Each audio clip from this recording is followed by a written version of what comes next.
Hi friends, intermediate pass అయిన అభ్యర్థులకి best clerical recruitment జరుగుతుంది. చాలా నెలల తర్వాత క్లరికల్ విభాగంలో మంచి పోస్టుల భర్తీ కోసం నోటిఫికేషన్ అనేది రిలీజ్ చేశారు. అన్ని క్యాస్ట్ల వాళ్ళకి కూడా ఎక్కువ సంఖ్యలోనే వేకెన్సీస్ అనేవి ఉన్నాయి. ఏపీ, తెలంగాణ రెండు తెలుగు రాష్ట్రాల వాళ్ళు ఈ రిక్రూట్మెంట్కి అప్లై చేసుకోవచ్చు. ప్రతి ఒక్కరూ తప్పకుండా అప్లై చేయాల్సినటువంటి క్లరికల్ క్యాడర్ జాబ్స్ ఇవి. శాలరీ పరంగా కానీ కెరియర్ పరంగా కానీ ఏ రకంగా చూసుకున్నా సరే ఈ జాబ్స్ అనేవి చాలా బాగుంటాయి. మరికొన్నేళ్ల వరకు కూడా ఈ రిక్రూట్మెంట్ అనేది ఇంత భారీ స్థాయిలో జరిగే అవకాశం లేదు. కోవిడ్ కారణంగా ఈసారి వేకెన్సీస్ కూడా మనకి పెరిగాయి. రిక్రూట్మెంట్ లేట్ అయింది కాబట్టి వేకెన్సీస్ కూడా ఎక్కువ సంఖ్యలోనే ఉన్నాయి. సో తప్పనిసరిగా అవకాశం ఉన్నటువంటి అభ్యర్థులు అయితే సద్వినియోగం చేసుకోండి. ఈ వీడియోలో ఈ జాబ్కి సంబంధించి డ్యూటీస్ ఏ రకంగా ఉంటాయి, ఈ పోస్ట్కి సెలెక్ట్ అయిన అభ్యర్థులు ఎలాంటి వర్క్ని చేయాల్సి ఉంటుంది, అలాగే శాలరీ ఏ రకంగా వస్తుంది, ప్రమోషనల్ ఆపర్చునిటీస్ ఏ రకంగా ఉంటాయి, కెరియర్ ఎలా ఉంటుంది, ఎలా కెరియర్ ముందుకు వెళ్తుంది, అలాగే సెలక్షన్ ప్రక్రియ ఏ రకంగా జరుగుతుంది, కంప్లీట్ డీటెయిల్స్ అన్నీ కూడా ఈ వీడియోలో నేను మీకు క్లియర్గా ఎక్స్ప్లెయిన్ చేస్తాను. గవర్నమెంట్ జాబ్స్ కోసం మీరు ప్రిపేర్ అవుతున్నట్టయితే, గవర్నమెంట్ జాబ్ని సాధించడం మీ లక్ష్యం అయితే తప్పనిసరిగా ప్రతి ఒక్కరు కూడా వీడియోని అయితే లైక్ చేయండి. మేల్ క్యాండిడేట్స్, ఫిమేల్ క్యాండిడేట్స్ ఇద్దరు ఈ జాబ్స్కి అప్లై చేసుకోవచ్చు. ఫిమేల్ క్యాండిడేట్స్కి కూడా ఈ జాబ్స్ అనేవి చాలా సూటబుల్గా ఉంటాయి. ఎలాంటి ఫీల్డ్ వర్క్ ఏమీ ఉండదు. హ్యాపీగా ఆఫీస్లోనే కూర్చొని మీరు వర్క్ అయితే చేసుకోవచ్చు. కాబట్టి ఫిమేల్ క్యాండిడేట్స్కి కూడా ఈ జాబ్స్ అనేవి సూటబుల్గా ఉంటాయి. ఆల్ ఓవర్ ఇండియా, దేశవ్యాప్తంగా మనకి రిక్రూట్మెంట్ అయితే జరుగుతుంది. మినిస్ట్రీ ఆఫ్ ఎడ్యుకేషన్ పరిధిలో ఉండే నవోదయ విద్యాలయ సమితి నుంచి బంపర్ నోటిఫికేషన్ అనేది రిలీజ్ అయింది. ఆల్రెడీ ఈ నోటిఫికేషన్ గురించి నేను చాలాసార్లు చెప్పాను.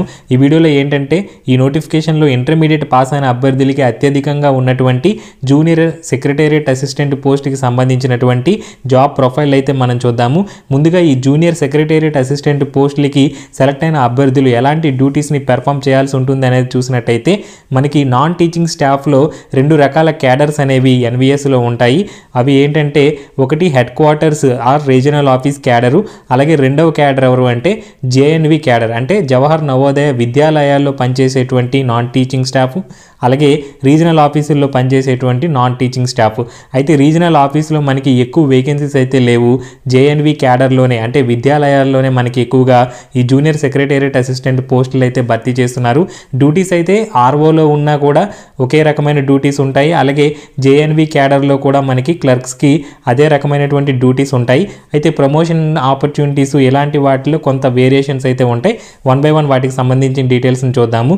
ఎవరైతే ఈ జూనియర్ సెక్రటేరియట్ అసిస్టెంట్ పోస్టులకి సెలెక్ట్ అవుతారో వాళ్ళు కంప్లీట్గా కూడా క్లరికల్ క్యాడర్ డ్యూటీస్ని అనేవి పెర్ఫామ్ చేయాల్సి ఉంటుంది. ఫస్ట్గా ఎక్కువగా టైపింగ్ డ్యూటీస్ అయితే వీళ్ళకు ఉంటాయి. ఫైల్స్ని టైప్ చేయడము, సర్క్యులర్స్ని టైప్ చేయడము, ఇలాంటి టైపింగ్ రిలేటెడ్ డ్యూటీస్ అనేవి వీళ్ళకి ఎక్కువ ఉంటాయి. అలాగే సీనియర్ సెక్రటేరియట్ అసిస్టెంట్స్ ఎవరైతే ఉంటారో వాళ్ళకి వీళ్ళు అసిస్ట్ చేస్తూ ఉంటారు. వారు చెప్పినటువంటి డ్యూటీస్ అన్నింటినీ కూడా వీళ్ళు పెర్ఫామ్ చేస్తూ ఉంటారు.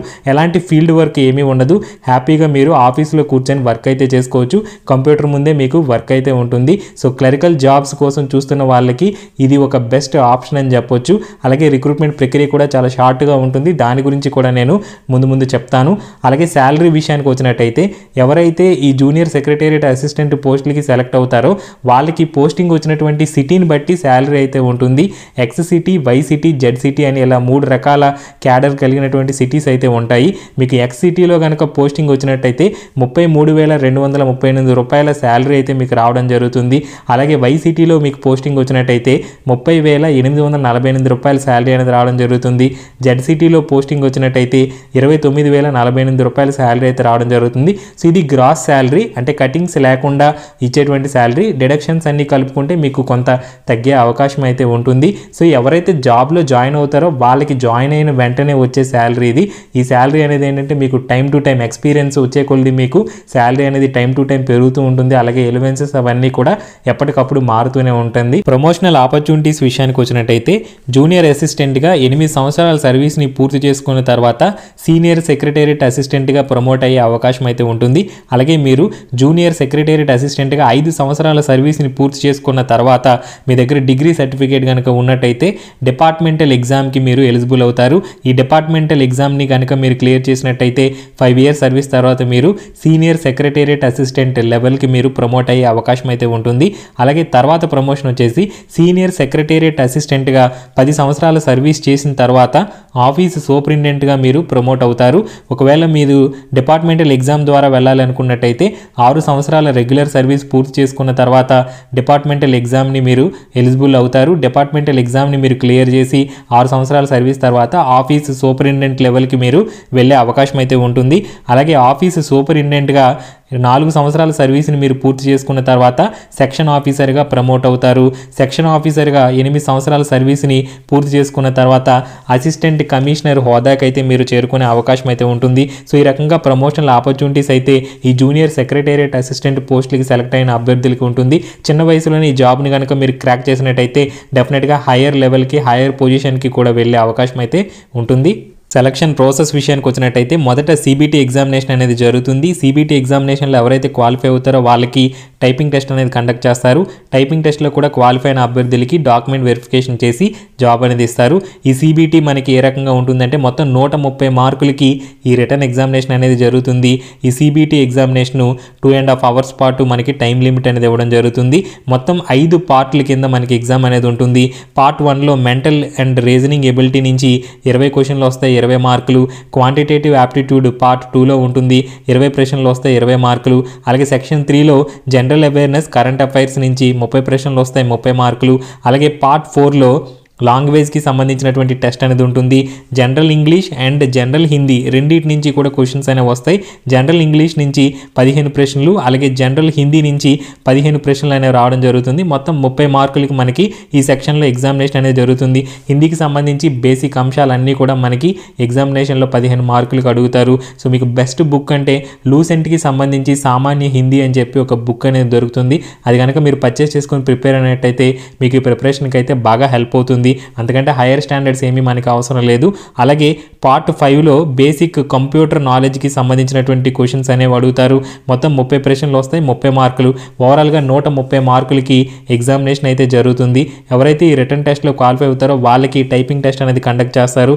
టైపింగ్ టెస్ట్ని కూడా క్లియర్ చేసినటువంటి అభ్యర్థులకి డాక్యుమెంట్ వెరిఫికేషన్ చేసి జాబ్ అనేది ఇవ్వడం జరుగుతుంది. అలాగే పోస్టింగ్ విషయానికి వచ్చినట్టయితే ఆల్ ఓవర్ ఇండియాలో మనకి రిక్రూట్మెంట్ అయితే జరుగుతుంది. మనకి నవోదయ విద్యాలయాలు దేశవ్యాప్తంగా ఉన్నాయి. ఆల్మోస్ట్ 649 నవోదయ విద్యాలయాలు మనకి దేశవ్యాప్తంగా ఉన్నాయి. ఒక తమిళనాడు రాష్ట్రం మినహాయించి దేశవ్యాప్తంగా మనకి ఎన్విఎస్ విద్యాలయాలు అయితే మనకు ఉండడం అనేది జరిగింది. మన తెలుగు రాష్ట్రాల్లో కూడా చాలా చోట్ల నవోదయ విద్యాలయాలు అయితే ఉన్నాయి. సో మీకు పోస్టింగ్ అనేది ఎక్కడైనా రావచ్చు, ఎగ్జాక్ట్గా ఇక్కడే వస్తుంది అని చెప్పలేము. ఆల్ ఓవర్ ఇండియాలో మీకు ఎక్కడైనా రావచ్చు.